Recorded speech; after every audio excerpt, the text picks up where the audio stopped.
And so the two areas that I do have updates on already are the gastroenterologist and then the ENT as well. A lot of people say that the prep is worse than the procedure, and that is exactly what my experience was. You guys, this is probably the weirdest thing that I've literally ever heard about myself medically. I'm not even kidding. It was a weird thing that I just would have preferred to not have done to my nose.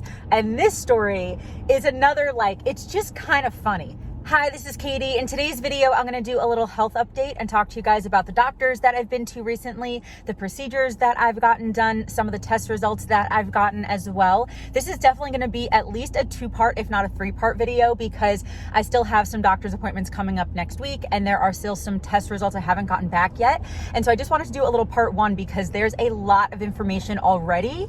And so I just need to tell you guys some stuff that's going on right now in terms of my health. I'm currently in New York right now. That's where my health insurance is. And I just needed to get a couple of my chronic illness issues checked out and just a bunch of things. You guys might know if you followed me for a while that I do have some health issues, some random ones and a couple serious ones. I do have an esophagus disease. I do have a lot of digestion issues and food allergies and food sensitivities. I also have TMJ. I have tinnitus. I have tendonitis. I have sleep issues. I just have a bunch of stuff going on. And I've seen doctors over the years for some of these things, but I could just tell that it was really time to go see a bunch of doctors and just get a bunch of things figured out. And so while I'm in New York, I kind of have 5 groups of things that I wanted to get checked out or doctors that I wanted to see. And so I wanted to see a gastroenterologist. I wanted to see an ENT. I wanted to see a TMJ dentist. I wanted to see a dermatologist, which is just separate. I just have never been for one of those full body scans, and I just assumed I needed to get one of those because I'm 37. And so I wanted to go to a dermatologist. And then the last one, I wanted to get a sleep study. So the couple things that I haven't done yet, but I do have scheduled are the dermatologist. That appointment is next week. And then I also have the TMJ dentist scheduled for next week as well. And then I also do have a sleep study, not scheduled, but I did talk to my doctor and they ordered it. And so they're kind of waiting for my insurance, I guess, to approve it or whatever. And so they told me that they'd call me in about a week or so to get my sleep study. And so the two areas that I do have updates on already are the gastroenterologist and procedures that I've gotten done already and a couple test results that I've gotten done, and then the ENT as well that I saw for my tinnitus, but I also talked to him about a couple other things as well. And then because of the ENT, I also saw an allergist. And so if you're curious about these things, this is what we're going to talk about in today's video, just a bunch of health updates. So yeah, basically in this video, I'm going to be talking about the gastroenterologist and the procedures I got done and stuff, and then also what happened at the ENT, because what happened at the ENT, nothing bad. I just was not expecting it. Okay, so let's do the gastro first. And so I have something called eosinophilic esophagitis, which is a rare esophagus disease, and they diagnosed it about 2.5 years ago. And so with that, I also have a lot of food allergies. And then on top of that, I also have a lot of digestive issues, just kind of separately, I think, from that. A lot of digestive issues. My intestines are kind of messy. I do have gastritis in my stomach, and so I have some stomach issues as well. And I have a lot of food allergies and food sensitivities and food issues and stuff. Yeah, so going to see a gastroenterologist was important for the esophagus stuff, also for my intestinal stuff, and also I have a liver tumor that is pushing on my stomach. If you guys remember some videos from 2 years ago that I talked about that, I have a liver tumor that's bigger than a baseball that's pushing on my stomach, causing it to look like I also have a stomach tumor, but I don't. It's just my liver tumor pushing on my stomach. But it's super benign, and so they just kind of leave it in there. It's called focal nodular hyperplasia. Apparently it's the most common liver tumor to have. Anyway, so they also check out liver stuff at a gastro as well. So basically I went into the gastro because I knew that I was going to need another endoscopy, because with the EOE, eosinophilic esophagitis, they do want to do endoscopies every once in a while just to check in on it. But then I also knew that it was probably time for me to get a colonoscopy, because I've never had one before, but I've had intestinal issues for 20 years. What is that? Oh, a garbage truck or something? That was just a lot louder than I expected. Okay, so I did go into the gastro assuming that I was going to get a colonoscopy, because I've had so many intestinal issues literally for most of my life, as long as I can remember. And I've just never gotten a colonoscopy before. And apparently, I don't know if they've always done this, but at least nowadays they can do an endoscopy and a colonoscopy while you're under anesthesia, like not at the same exact time, but like one after another while you're under anesthesia just once. And so I went in there and I talked to the doctor. She said that, yeah, that was a good idea to get the endoscopy and the colonoscopy just in one doctor appointment. And then also she wanted me to get a liver MRI to check on my liver tumor, because I'm also supposed to be getting MRIs of my liver all the time. And I've only gotten a couple. And so they were actually able to schedule the colonoscopy and endoscopy just a couple days later, which is like unheard of. Usually it takes a few weeks, maybe a month or so, but I guess they just had some opening just a couple days later. And so that means if you've ever had a colonoscopy, you know what I'm about to say. That means that I had to do the prep for the first time, which is just essentially a really intense diuretic is what the prep is. And a lot of people say that the prep is worse than the procedure. Like the procedure's fine, but the prep sucks. And that is exactly what my experience was. The prep was not a fun thing. That was not fun at all. That was not a fun like 6 hours or whatever that was the night before. It was not fun. So basically you cannot eat all day, and then you can only have clear liquids, and then you have to drink this prep. I had the liquid one that tasted disgusting. I thought I was going to throw it up. It was disgusting. And then basically you just need to be really, really close to a bathroom for the next, 4, 5, 6, 7, 8 hours. I guess depending on the person. Also, obviously everyone's experience is different. I'm sure some people had the prep and they're like, oh, it wasn't that bad. My experience was not that great. It was not great. I'm glad it's over, basically. I'm really, really glad that that's over. So then the next morning I had my colonoscopy and my endoscopy, and the procedures went fine. I'm not afraid of anesthesia. I react fine to anesthesia. All that was totally fine. And I didn't have any pain like colonoscopy or endoscopy wise afterwards, after I woke up, but I did feel some kind of pain inside, probably from where they took biopsies. I did have some pain for about 2 days. And then that went away, like not really a big deal. And so I did get a couple results back from that. They did tell me a couple things right when I woke up, but then I also read like the report, but I didn't talk to my doctor about the report yet. This stuff is so confusing, okay?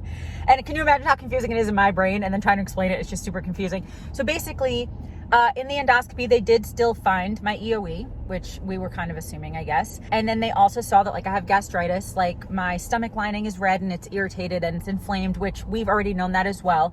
So the only new thing that I saw, again, this is just me reading the very medically formal documents. So I don't really understand most of it. I Googled a lot of it, but the only other thing that like I could exactly tell from reading that and Googling and whatever is that I have, you guys, this is probably the weirdest thing that I've literally ever heard about myself medically. I'm not even kidding.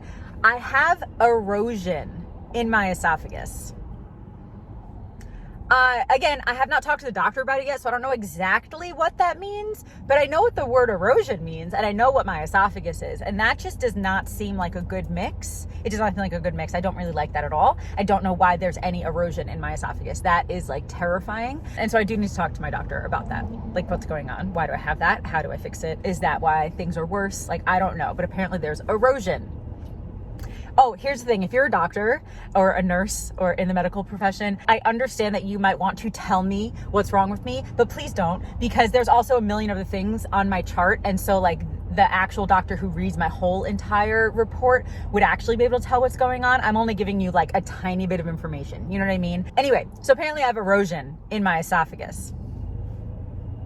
I don't like that. I don't like that news at all. But yeah, besides that, I think my endoscopy just kind of went as I expected it to go, I think. And then again, a lot of that report was medical stuff that I did not understand. But the only thing that they did tell me after I woke up and that I did see in the report is that I do have a colon polyp that they did remove. And apparently it was a precancerous one. And so they did remove that. And then anything else in the colonoscopy, I don't really know, because again, the report was very, very confusing for me. And then I haven't just talked to my doctor about it yet. But at least the procedure, the prep was not fun. The procedures went fine. And then afterwards, just for about 2 days, my insides felt like they were scraped a little bit, which here's the thing. I've had at least 1 or 2 endoscopies in the past where I didn't feel that pain. So I don't think that that's like an always kind of thing. I think that was just my experience with this for some reason. And so, yeah, so I got that done. I also got a blood test and a couple other things as well through my gastroenterologist. And the only thing that was very, very, very obvious through my blood test was that there was one inflammation marker that was super high. And again, I need to talk to my doctor about it because it could really mean anything. It could mean some sort of infection. It could mean autoimmune disease, which I already do have. So it might just be from that. It could mean a couple things. And so that was the only like glaring thing. There were a couple things that were like a little high or a little low, but that one, I think the range is supposed to be like 50 to 350 or something like that. And mine was like 372. So it was kind of like off the chart in that way of, again, some sort of like inflammation, autoimmune kind of marker. Again, when they combine all of those results, they might be able to find something else, but that's all I know so far. That's all I really know so far in terms of the gastroenterologist. Oh, and then they did schedule for me to get a liver MRI, and then the MRI people called and said my insurance wouldn't accept it. And I'm like, what are you talking about? I've had this liver tumor for like 12, 13, 14 years at least. So I'm like, what do you mean that they're not approving it? And so I had to call my gastro back, and they're trying to like not fight, but like, you know, they're trying to talk to the insurance people to try to get them to approve it and all the fun insurance things. So I'm supposed to get an MRI of my liver. I just haven't gotten it done yet because my insurance hasn't approved it yet. So that's all the stuff about the gastro. Is that basically, here's the thing. Honestly, I have had intestinal issues and stomach issues for as long as I can remember. And so I was hoping that they would find something wrong, because otherwise it's like, why do I have these symptoms? I don't know what's going on, so I don't know how to treat it, you know?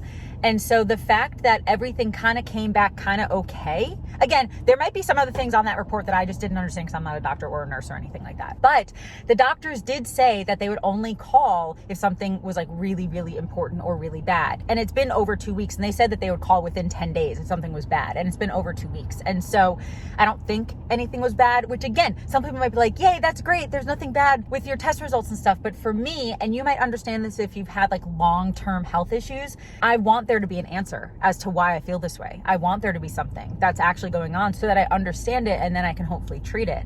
And so if they kind of come back saying, oh yeah, this is not great, but whatever, then it's like, okay, well then why do I have all these issues, you know? And so I hope that with all of this information combined, that they do find something. And so I still am awaiting one test result from the gastro. And so maybe there'll be something on that. I'm not really sure. But yeah, again, I know it might seem weird to some people, but if you have chronic illness, you might understand that like, I want to get an answer. I want to know why, you know?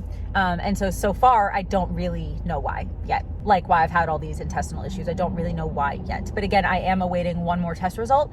And so we'll see after that. And then hopefully I'll talk to my doctor and stuff.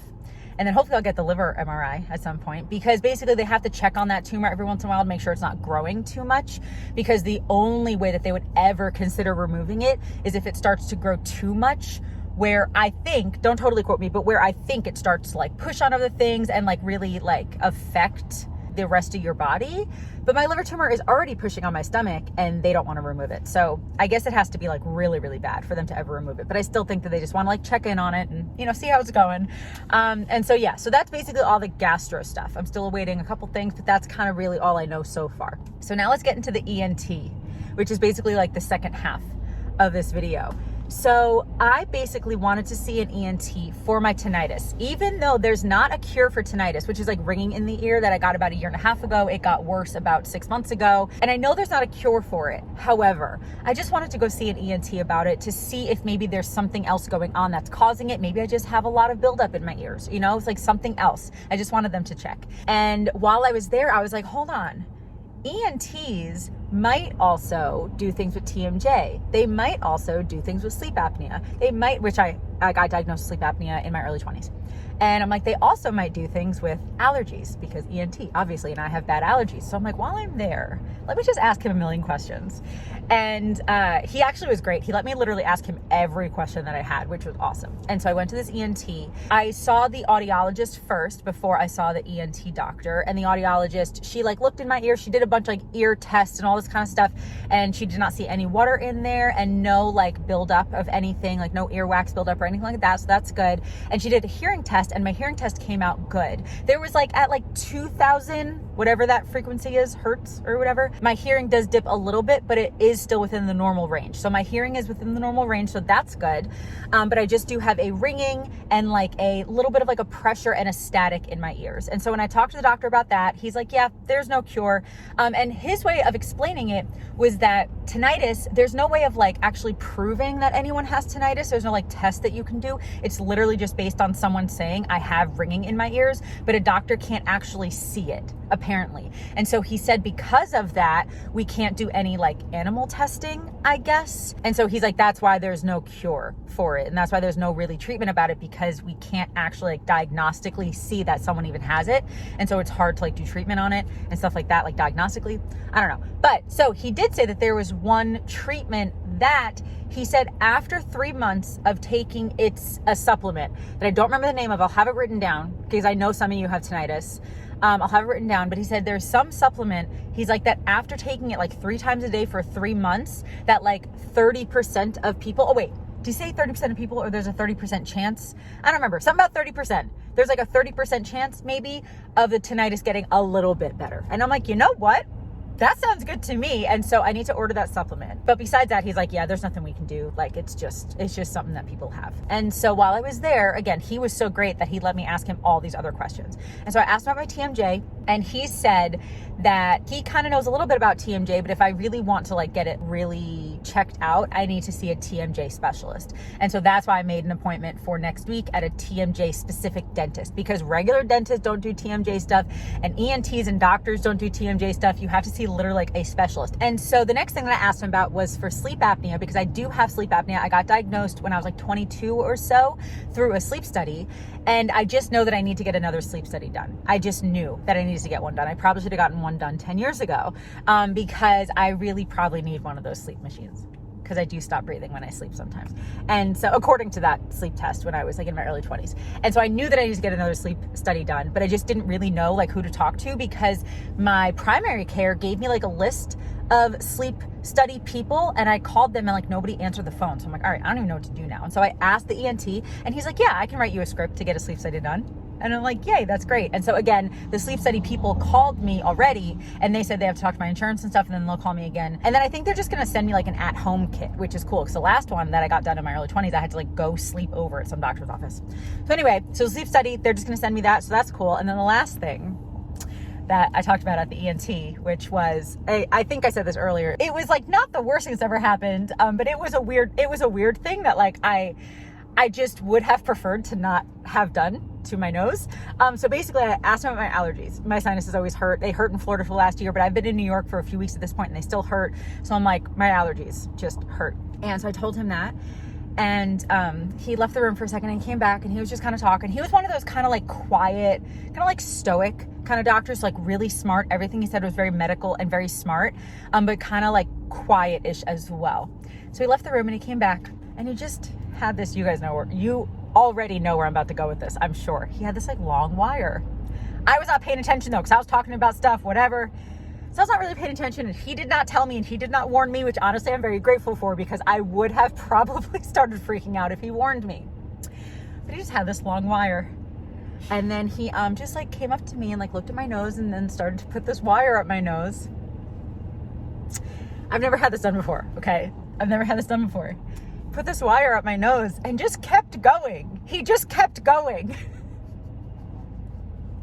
And then it just kept going, and it went like down to like my throat, through my nose, down to my throat. Again, I'm really glad he didn't warn me, because I would have freaked out. Since it was happening and since it was so fast, I only freaked out a little bit. Okay. And then luckily on the other side, he didn't have to go all the way back, because your throat just kind of meets at one point. You know what I mean? So he only had to go like halfway. But yeah, that was not fun. That was not fun at all. Please let me know if you've had that done before. I'm sure you have. Again, it was not the worst thing in the world by any means, but it was just not fun. It was just not fun. Very uncomfortable to have something go all the way up your nose down to your throat. It was not fun.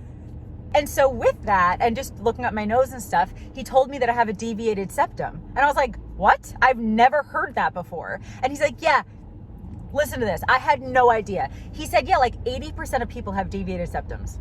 I'm like, what? I had no clue that like that many people had deviated septums. So apparently I'm one of them. Hello. I'm one of this 80% of people who have them. But with that, what else did he say? Deviated septum, the thing that went up my nose, and I think that was kind of it. But then he said he wanted me to see an allergist because of all my sinus issues and stuff. And so I made an appointment with the allergist, and I saw her yesterday And this story is another, like, it's just kind of funny. Honestly, again, if you are someone who has chronic illness or just like a lot of random issues that you've been to doctors a lot and stuff, you might know that at some point, some things get comical.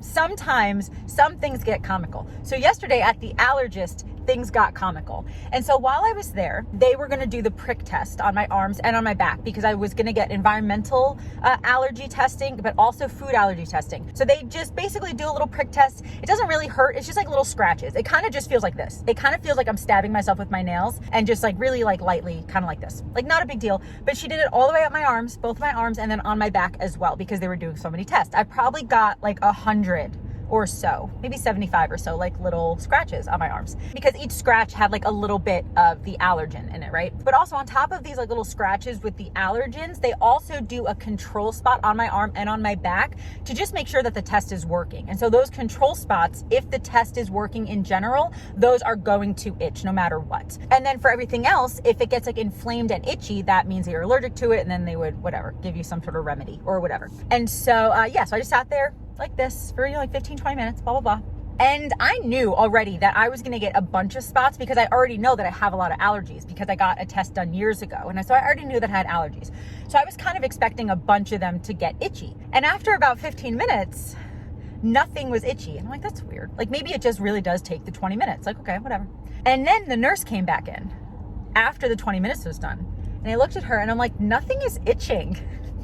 And she looked at my arms and she's like, yeah, the test didn't work on you. And I was like, what? I was like, I've gotten one of these like 10, 15 years ago. And she's like, yeah, but our bodies change. She's like, the test just did not work on you. Like not even those little control patches were itchy at all. The test just did not work on me. And so I was like, what the heck? And so when the doctor came back in, she's like, it's like 5% of people these tests just don't work on. But I'm like, again, like it worked on me in the past, but I guess my body changed. And now that prick test does not work on me anymore. And so I have to get a blood test. And so that was yesterday. So I'm getting the blood test today. So we'll find out those results in a couple days, I guess, because we're just going to see what I'm allergic to that might be causing all of this issue. Because when I talked to her, she said that some issues, like with this kind of sinus issue, she said some of them are allergen related, pollen or grass or whatever, or, you know, pet dander or whatever. But she said some of them are non-allergy inflammation things, like the change of weather, the change of pressure, stuff like that. And so she said it'll just be good to know which it is, and then if it is allergies, which allergens it is. I'm pretty sure it's probably both, but I'm almost definitely sure that there's at least some allergens. Again, if I'm just comparing it to the last allergy test that I got done, even though that was a long time ago and our bodies do change, but she did prescribe me a nasal spray that's supposed to help with allergy related inflammation and just like non-allergy related inflammation as well. And so, yeah, is that all the updates? I've been filming for 30 minutes. And I'm only updating you on 2 doctors. That's why I'm like, I need to make this into a multi-day, multi-vlog kind of thing because there's just a lot going on with my health. But basically, so far that I know, the gastro, nothing super alarming. They did remove a precancerous polyp and my blood test did come back with like 1 inflammation marker that was really, really high. But again, all my other results I have to wait and talk to the doctor about. And then with the ENT, I am going to start this supplement for my tinnitus and see if that helps at all. I am going to get this sleep study done, hopefully in the next week or 2. And then I just need to get the allergy testing done to see about that. And then again, the TMJ dentist is next week, the dermatologist is next week, more gastroenterologist test results I should be getting this week. And then what else? I'm not seeing anyone about my tendonitis in my hands. I'm not seeing anyone about that. And what else was there? I think that might be it.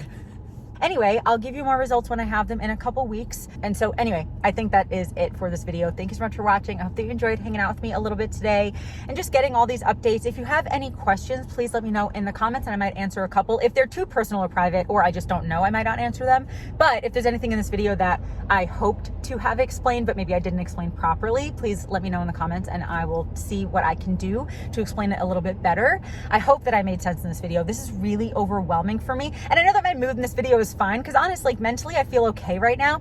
But honestly, all this medical stuff is very overwhelming. There's so much information. There's so much going on. I'm getting so many tests done. And so yes, my mood is good right now, but this is generally really overwhelming for me. So just because my mood is good now, that does not mean like, oh, everything's great. It is really overwhelming. I have been exhausted. I have not been feeling great, but my mood is just good right now, because your mood does not always have to be based on your circumstances, right?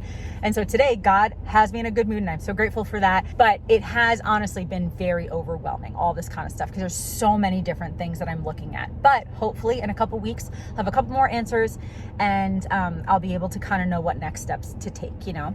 And so anyway, thank you again for watching this video. I really hope that you're subscribed. I do a lot of vlogs while I'm in New York. I am going to be showing you a little bit of like New York scenery. We're going to go to the beach and all that kind of stuff. So I really hope that you're subscribed for that, and also for more medical updates as well. And just a lot of vlogs and hanging out with me. And yeah, I guess that's going to be it. Thanks again for watching, and I hope you have a wonderful day. I love you. Jesus loves you, and I'll talk to you later. Bye.